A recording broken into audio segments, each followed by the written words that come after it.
Hey there, beautiful people. Jonathan Matt Painted Love, and welcome to my channel.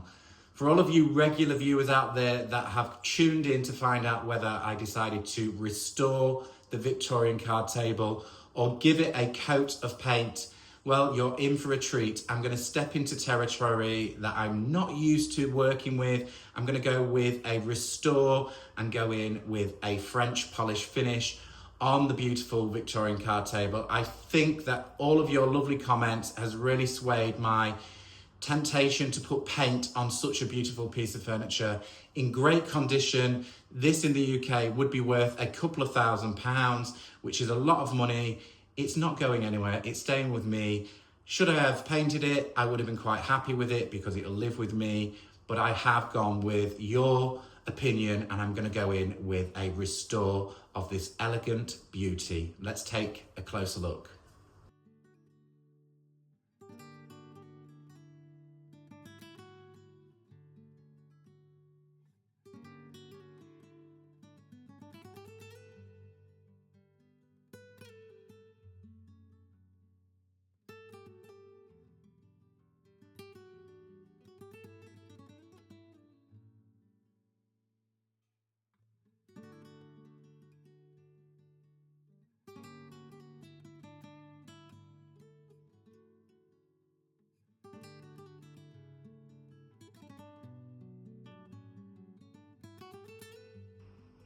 As usual at this stage, I like to take you through my train of thought for the process ahead on the project. So with this one, as you can see, the top surface has got an awful lot of water damage. I do believe this has probably been stored in an outside space, a garage or a shed, with a very bad leak in the roof, and it's piled in over the top and delaminated all of that beautiful original shellac finish to the surface. What it also has done, which I'm not going to address, it has also bowed the timber on the top surface. So it's got a slight upward curve. I'm not going to address that. I think I'm just going to leave that well alone.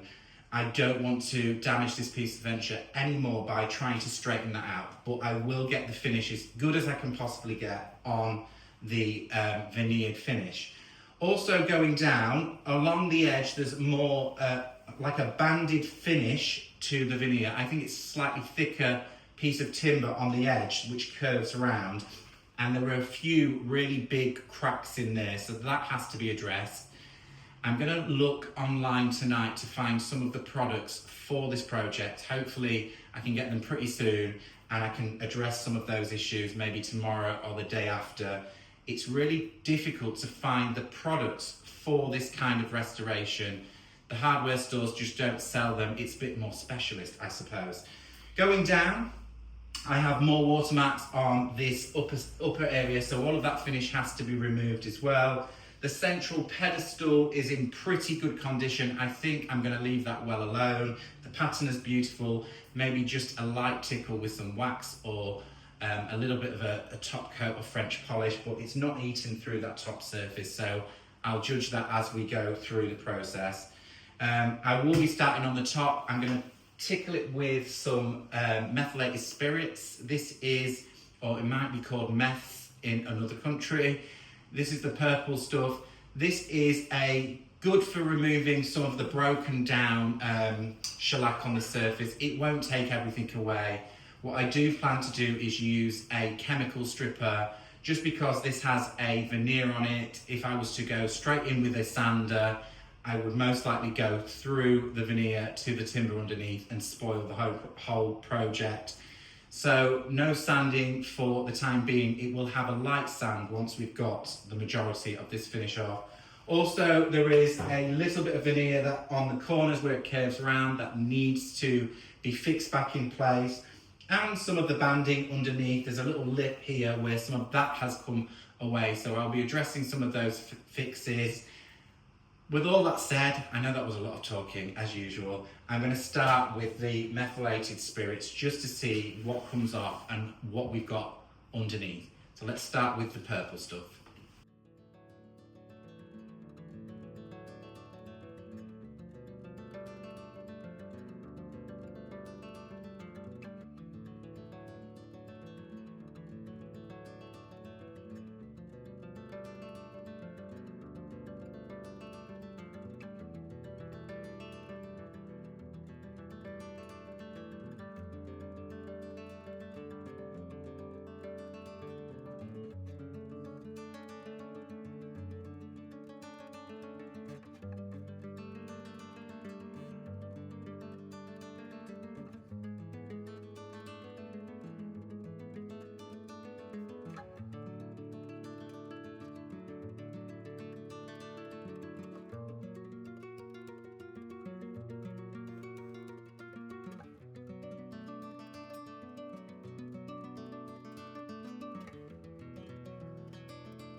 Oh my goodness, I was not expecting this to be as easy at this stage. Touch wood, it goes the same way throughout the video, but at this stage I was not expecting the finish to come away so easily with the methylated spirits.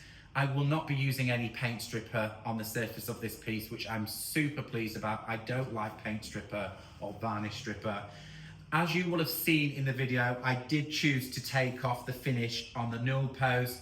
It just seemed right at the time. There were one or two blemishes as I was getting close up, and I just thought, let's do the whole thing. Let's get consistency from the top, the middle, and the bottom. So at this stage, I do need to go back with the methylated spirits and the wire wool just to remove certain areas that didn't quite take everything away. I'm going to take my time over the legs, just making sure that I get everything off, ready for the next stages. I'm hoping that my French polish will arrive tomorrow so I can continue with the project. But before I get there, I'm going to strip everything off, give the whole piece a good clean down. I have decided I'm going to slightly stain certain areas of this wood. Mainly the top. I think the top has been bleached over time. I will be placing this in a bay window, so the top will slightly take a bit of sun damage when it goes back into my home. So I'm going to darken some of this top area, especially this front edge, because it feels a little bit paler than some of the other wood. If anybody knows anything about wood, please let me know what wood you think this is. I think it's probably rosewood. I may be wrong, but the actual patina in this wood is absolutely beautiful, and I'm so pleased that you guys have sent me down this direction because it's going to be absolutely beautiful. So I'm going to move on to finishing off, removing some of this shellac, and then we can look at the wood stain a little later on.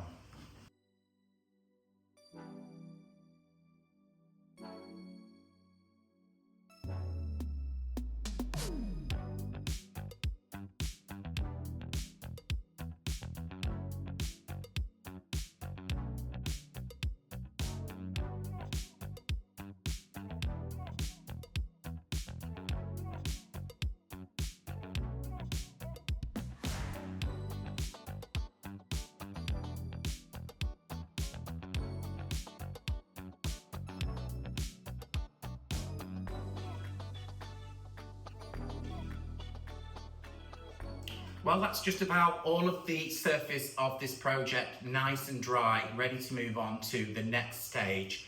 I've shifted over to the other side of my studio because the staining of the piece is going to be quite messy and I don't want to mess up the other side of the studio. The top surface does look quite patchy at this stage. There are one or two of the watermarks showing at this stage, and I'm not going to worry about that too much because when the methylated spirits was on the surface and the timber was wet, it looked pretty even, and that's how it should look once we have the French polish on the surface. So should you be top coating any timber, when it's wet, it gives you a good indication of its colour and how it will look with that top coat on. So I'm following my mental process with everything crossed that this will work out. So what I've got for the stain is Rustin's wood dye. I think it's just a UK company, I'm not too sure, but this will penetrate the timber, it will soak in. It's a dark oak colour, and I have added a little bit of the methylated spirits to just loosen that colour because it is a little too dark for me. So I figure loosen it up a little bit. And as we travel down the lower half of this project, where it is a little bit darker, I'm going to add a touch more methylated spirits just to loosen that shade a little bit more.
It's now day 2 of my project, and so far I'm really happy with the outcome.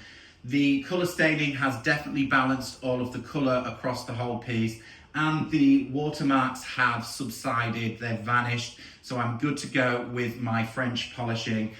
If you found this video for French polishing, I have to make a disclaimer. I am not a French polisher. I'm not formally trained. I've learned everything the same way as you guys are learning from YouTube. I suggest you maybe look at many other videos because I've learned everything from videos that I've watched, and I'm normally a furniture painter, so I'm normally covering up these kinds of finishes with paint. So that's my disclaimer, but continue watching to see how I achieve the look. There are many steps that I am going to be missing out throughout this process, and one of which is grain filling. You can buy a product that you can use wax and grain filler to fill all of the grain to get a real high gloss, really glass-like finished sheen to the top surface. I'm not going to be doing that. Most of the shellac that I removed sat into some of the grain, including some of these gaps along this banding. I will still have to address them. I have got a plan for them a little later on, but the grain filling's not happening. I do have 1 or 2 other fixes that I've got to do at this stage before I start doing my French polishing. One of which is this bit of banding at the bottom is hanging loose, so a little bit of glue in there and a tack underneath. The other section of veneer on this sharp corner has lifted, and I haven't addressed that just yet. I thought I'd stain it first before fixing that, and then I can French polish over the top of the fix. So I've got to get some glue underneath that sharp curve. I would say a syringe with the glue, but I don't have a syringe, so I'm gonna fumble around with a little brush and poke some glue behind there, tape that shut. So that's what I'm gonna do. My French polish still hasn't arrived. It was an Amazon find. I'm hoping that the Amazon person comes pretty soon so I can continue with the next stages of this project.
So my parcel has arrived and I'm good to go with my French polishing. So I'm going to take you through the products and my train of thought with the process ahead of me. I'm going to do it slightly different to how many French polishers do. I've watched lots of videos. I'm going to go the cheats route. So first up, I've got the French polish. Now this is made by the same manufacturer as my stain, so it's super compatible. This is Rustin's French polish, pre-mixed up. You can buy French polish shellac flakes and use methylated spirits to make your own. A little bit more complicated. Here's the methylated spirits. I did buy another container of this early this morning whilst I was waiting for my parcel. I went to the hardware store. The reason I've got this is my first 2 coats, I'm going to just add a touch to the French polish just to get me a really fine coat. And I'm going to cheat. I'm going to be using a synthetic brush just for those first 2 coats. I will knock it back with a really fine sanding sponge. But the reason I want to get it on is that I'm lacking a bit of time now. It's getting later on in the day, so I want to get those first 2 coats on with a brush so that I can proceed with the fixing of all of the deep crevices that are broken through that veneer, especially on this side and around this banding. I will be fixing that with another Amazon find, some furniture wax. Now this is a hard stick of wax. There are several colours that come in a packet. I'm going to blend in the colours as best as I can to the timber. I will be heating that up, dripping it in, and it also comes with this rather nifty tool. So I presume the hard edge is just to scrape away any excess once it's cooled down, and the soft edge is to buff it out. If I don't get a clean finish, I will use that sanding sponge once again, and then we can go into the more traditional way of applying French polish, which is to make a rub or rubber. So this is a piece of cotton cloth about the size of a handkerchief, lint-free. You can use linen, I think. And I have a wad of cotton wool, and I will be placing that in the center, and I will be making my own rub. So I'll be tightening this up, and that will create a lovely rub to apply a real fine coat of French polish. So I also have linseed oil. So the linseed oil is basically like a lubricant. So once we charge this up, I'll be pouring the French polish into the center of this, opening it up into the center on the surface. If that gets a little sticky, a little few drops of methylated spirits, and then a few dabs of the linseed oil. I have seen French polishers use olive oil, but basically it's allowing a lubricant so you can get that freedom of long strokes in figures of 8 to apply thin coats of the French polish. With all that said, you're gonna watch, so fingers crossed it goes well for me.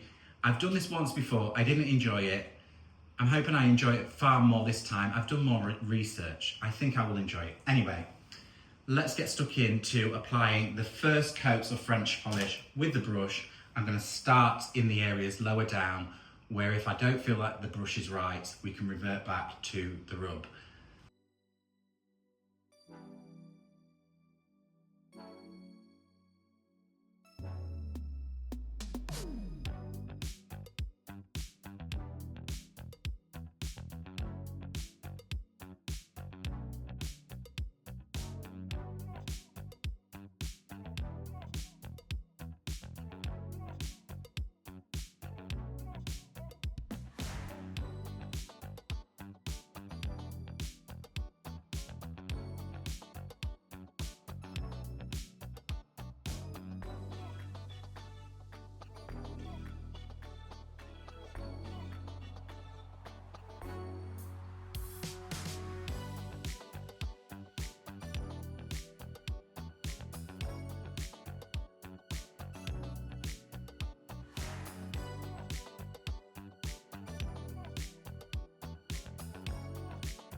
Well, as you can see, what a dramatic difference those two fine coats of French polish with my synthetic brush has turned out. It looks really, really good. So at this stage, I'm going to halt with the French polishing and I'm going to concentrate on the repairs, some of these deep crevices. I've got a big hole in the base. I think there might have been a knot there. So I'm going to fill them with my wax. I've decided to go with a really dark colour because a lot of these gaps that are cracked through, they're not all the way through, they're actually a dark line. So I think it will hide it in the grain of the wood if I go with my darkest colour. Should there be any lighter areas that I've got, I will mix in another colour. I've got a soldering iron to melt the wax. I'm a little bit nervous of this. I've never done it before and I don't really want to tip the table up unless I have to. It might happen, but we'll try with the bigger crevices first and see how it goes. Again, wish me luck for this stage in the process. I'm into territory that I've never been before.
Well, I'm super impressed with the wax fill, especially along the front edge where the banding was.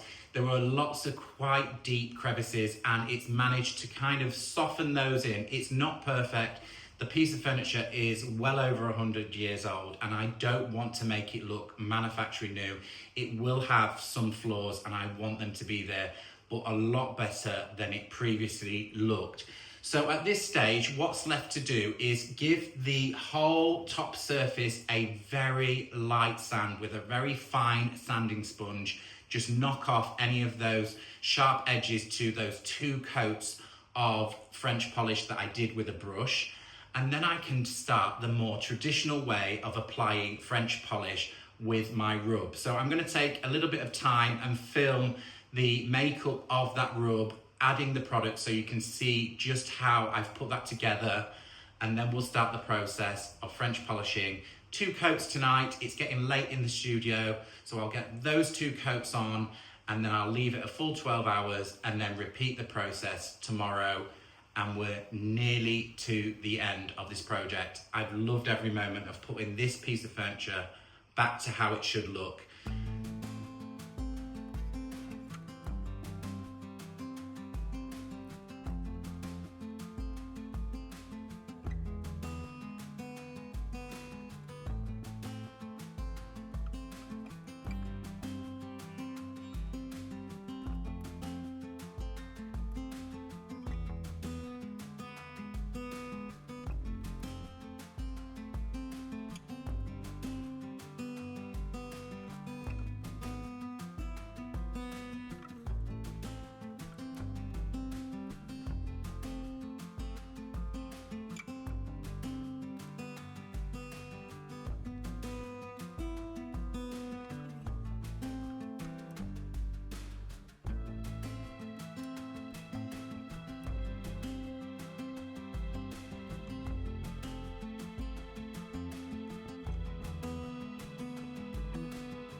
It's now day 3 of this project and I'm super happy with the French polishing. I have to admit I was up bright and early, I couldn't resist. I've added another probably about 15 coats of French polish. Now that sounds an awful lot, but remember the rub, which I've got wrapped up here in this airtight bag, it leaves a very fine coat, so you're needing to build up those layers. As soon as I get to the back section of the top, I move on to the bottom, finish the bottom, and then I'm good to go with the top again. It dries super quick, so the whole process happens pretty quickly. I won't be sharing any of that footage because I think you saw how I did that on the previous clips. I did start off with a figure of 8 motion to apply that French polish, and then I went with a cross the top surface going with the grain, making sure not to release the rub until I've passed over the edges so I don't get any anomalies around the edge, and it has worked pretty well. Again, I'm not a French polisher. If you found this because you're looking for French polishing, there are far more videos out there to be had. Do like I have done. I did a little bit more research last night. There are so many different ways of doing this process. I'm going to take a slightly different direction. I've seen 1 or 2 videos with a wax finish over the top surface. So I'm going to knock this back with a very fine wire wool, very lightly, just to kind of knock off any edges in my French polish. And then I'm going to use wax, a very minimal amount of wax, and I'm going to buff the whole piece to get that really soft luster. The next steps that I've got to make is the internal parts. this trim that sits all the way around, it is a bit beaten up. I could fill it, but I'm not going to. I'm not going to go to all of the extremes of getting that totally perfect. I think a little bit more French polish, remove this old felt from the inside and replace it with something new. That may happen on the video. There might be some more instructions on how I apply that. If not, you'll just see it magically happen at the end of the video. Do stick around to the end shot so you can see the really close-up details on how this piece of furniture looks now it's got its new coat.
I've seen a lot of change, been through a lot of pain.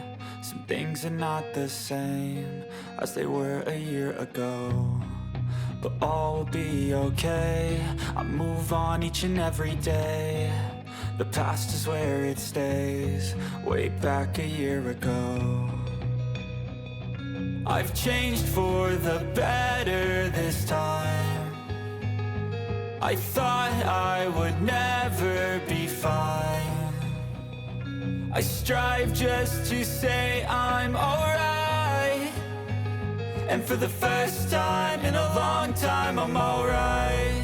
I've seen a lot of change, been through a lot of pain. Some things are not the same as they were a year ago, but all will be okay. I move on each and every day. The past is where it stays, way back a year ago.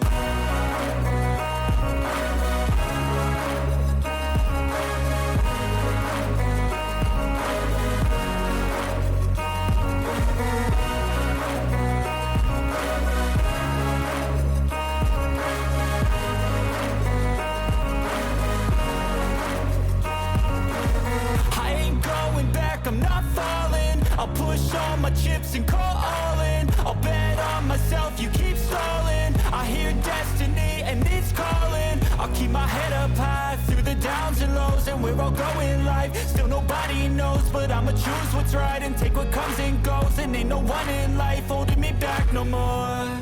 I've seen a lot of change, been through a lot of pain. Some things are not the same as they were a year ago, but all will be okay. I move on each and every day. The past is where it stays, way back a year ago.